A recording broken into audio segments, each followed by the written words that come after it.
Esse terremoto que atingiu o Japão é de uma dimensão colossal. Nessa escala, Richter 8,9 não é um terremoto pequeno.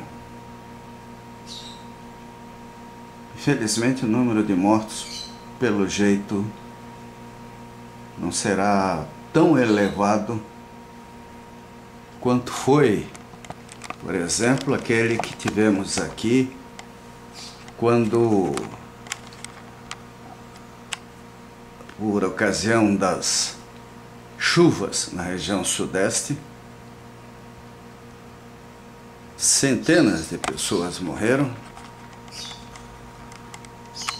e muitas ainda estão desaparecidas.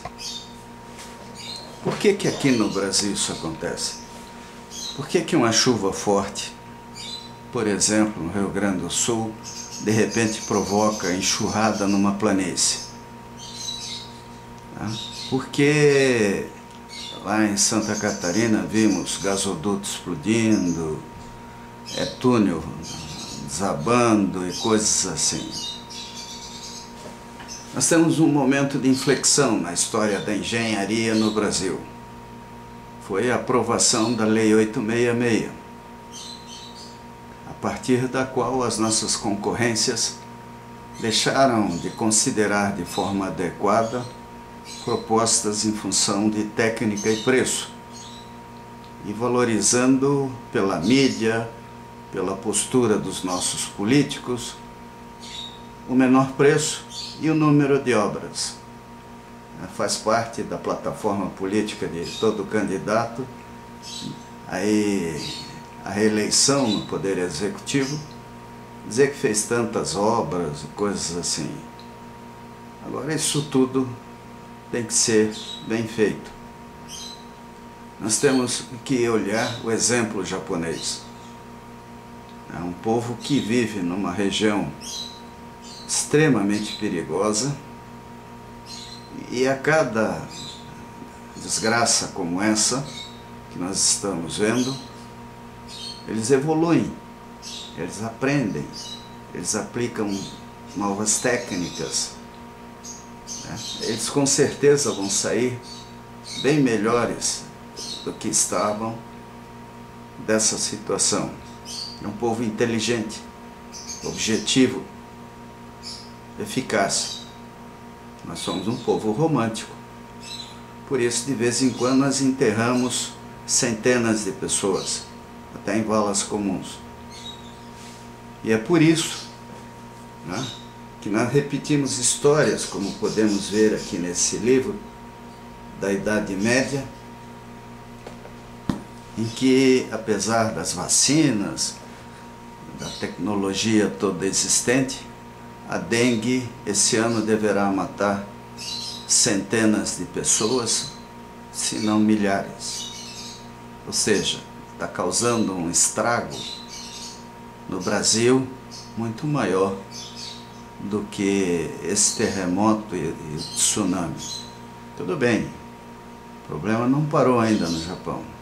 Tem refinaria em chamas, lá eles têm usinas nucleares, e vamos rezar para que tudo isso não agrave substancialmente o terremoto. Mas nós aqui não, nós vamos vendo essas coisas, as epidemias, as endemias, as enchentes, as chuvas fortes, e logo esquecemos as causas, por que que elas acontecem. Na área de engenharia, eu posso falar melhor, afinal sou engenheiro e uma experiência, vamos dizer assim, privilegiada por uma série de razões. E vi lá em Cuiabá, no congresso do Confea, reitores, gerentes de empresas grandes, executivos na área de engenharia e lideranças nessa área empresarial, falando sobre a dificuldade de desenvolver obras, projetos que oferecessem qualidade e segurança. No Paraná,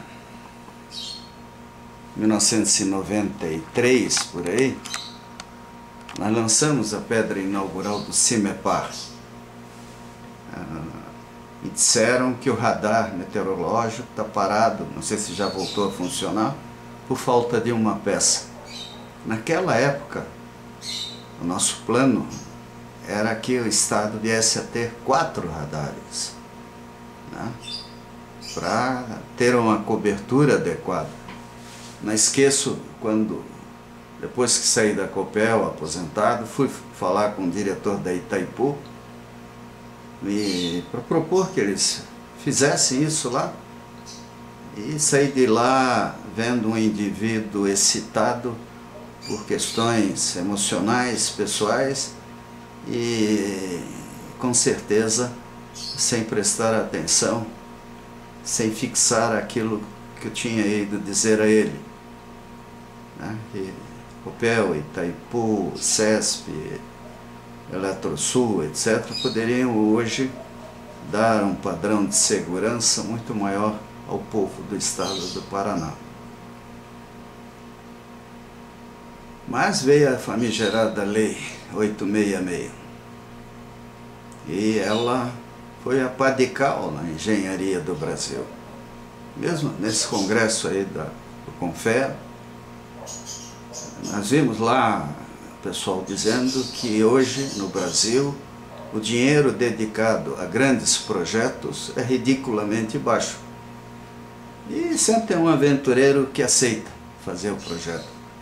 O resultado é que os projetos acabam sendo feitos no joelho, na coxa, nas coxas, como dizem.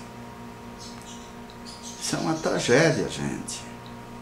O Brasil não está livre de tragédias naturais, né? O sistema de drenagem das cidades, as nossas rodovias, que são diques, são represas sem regulagem, fazem aterros monumentais.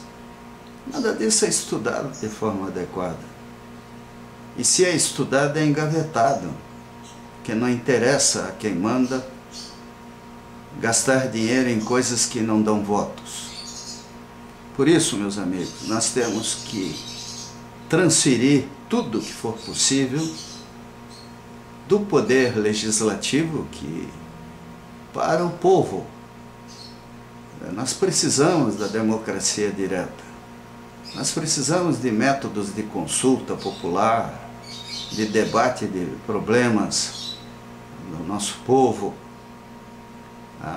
mobilizar essas entidades aí, formais e informais, autarquias ou não, para discutir com profundidade, com responsabilidade, assinando embaixo, registrando em cartório, respondendo o processo, se errarem, os problemas do Brasil.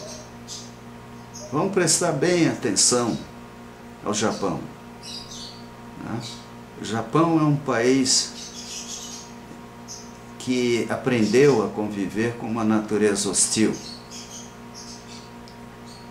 E a natureza é sempre hostil, ou através de chuvas, ou doenças.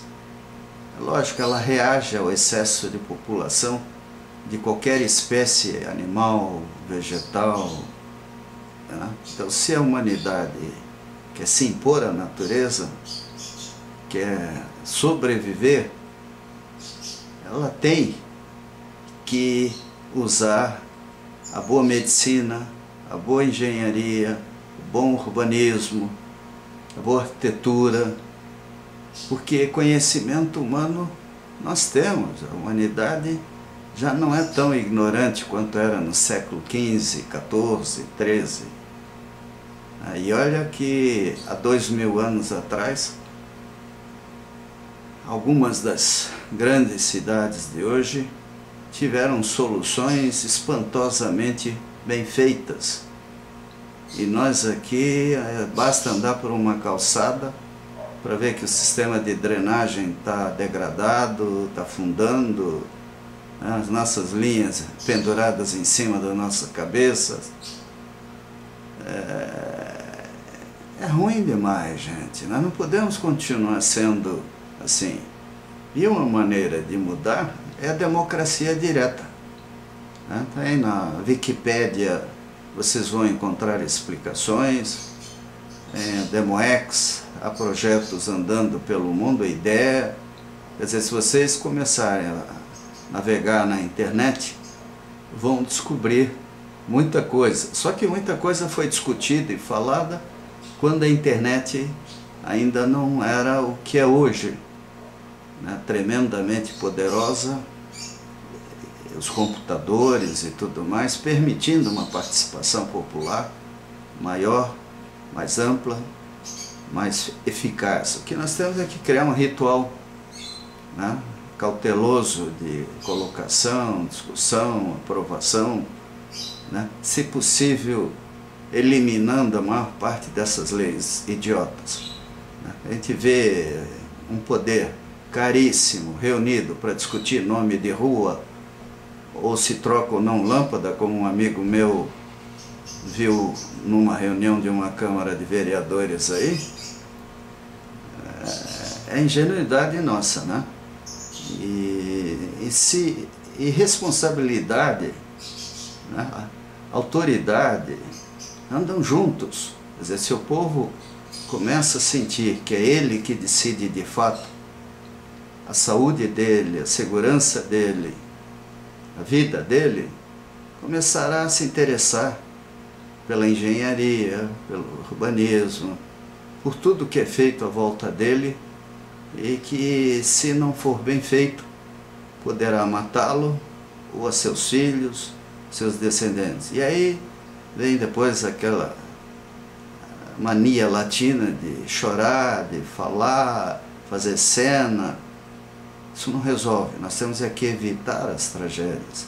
E quando elas são inevitáveis, reduzir ao máximo o número de vítimas, como a gente sente que parece que agora no Japão está acontecendo. Quer dizer, um país que leva muito a sério a tecnologia, não só para fazer radinho, não, mas para salvar seu povo, para evitar que tragédias absurdamente grandes, como foi Kyoto, inclusive, como foi tudo aquilo, provoquem mais mortes do que o mínimo inevitável. Então, gente, vamos prestar bem atenção ao que está acontecendo no Japão e vamos pensar como é que seria se aqui no Brasil nós tivéssemos tido um fenômeno semelhante. Aí no dia desses, navegando na internet, vi que lá em Santa Catarina, em 2007, nós tivemos tsunami, né? Pequenininho, no Pantanal, ali no sul da ilha. Disseram ali que causado pelo vento sul, sei lá o quê. Temos tido furacõezinhos, né? E as enchentes têm sido a principal causa de mortes televisivas. A dengue, a fome, a miséria mata muito mais gente no Brasil do que todas essas tragédias que a gente costuma ver nos noticiários internacionais. E nós convivemos com isso desde sempre. Ao contrário, até desmontando estruturas que já foram bastante eficazes na defesa do nosso povo.